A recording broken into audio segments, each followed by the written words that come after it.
Sister Moon, you draw me in.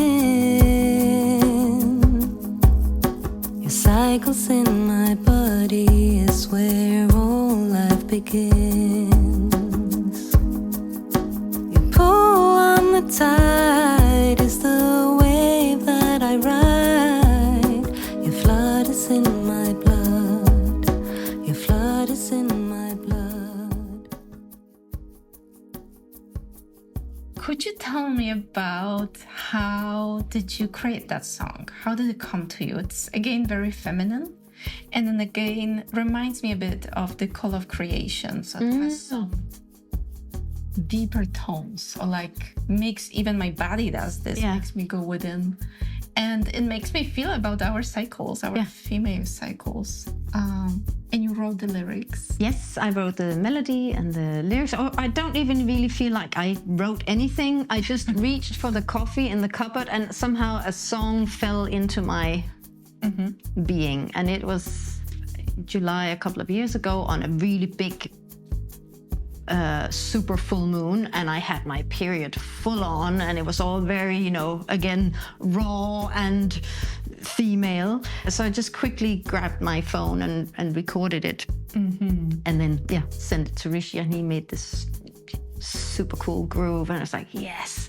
I thought, I really like having this, I don't know, I call it my menstruation chant, because, you know, something that really celebrates that power of the cycle. And you know, without bleeding we also don't become fertile again. It's that same thing with the winter and the summer and these ebbs and flows, and how the moon is pulling the ocean and the blood. I don't know, it was and the full moon then was just like really, really big and kind of red when it came out.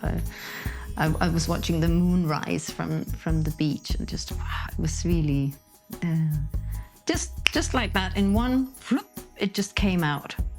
And it was really quick to kind of record it. And still had my period when recording the lyrics. So it's again kind of like real. So in a sense, I can see why you might have had a little bit of the same feeling as with Call of Creations, because they're really like songs that came out of my body somehow. Right. But it's interesting now when I connect the dots of what I'm seeing. It's like the winter and the summer song. It's something I would play to like infant. Then this one I would play to like teenage daughter. And the Call of Creation, if someone's going to break down, let them break through. So it's like for different female stages of life. Right, no one's life. It's interesting, like a journey. Like some medicine songs that play for different journeys. At least what I'm reflecting on now. Yeah, and I'm kind of glad that it also feels like it was kind of just on the last leg of me having like a cycle, because now with sort of going into menopause, it's completely different, but still we're sort of all connected to that rhythm of the moon somehow. Totally. What I'm learning from cycles once I started embracing them, that nothing is constant. And so in this big corporate world, we want apples and bananas to look constantly in one way, but cycles and the feminine teaches me that things change and we do change. And it's actually better for me to allow the change to be and things to change. Like, yes, cycles are teaching me so much to be okay with whatever is going to happen. Because it's going to change, because it's natural. And the sister moon.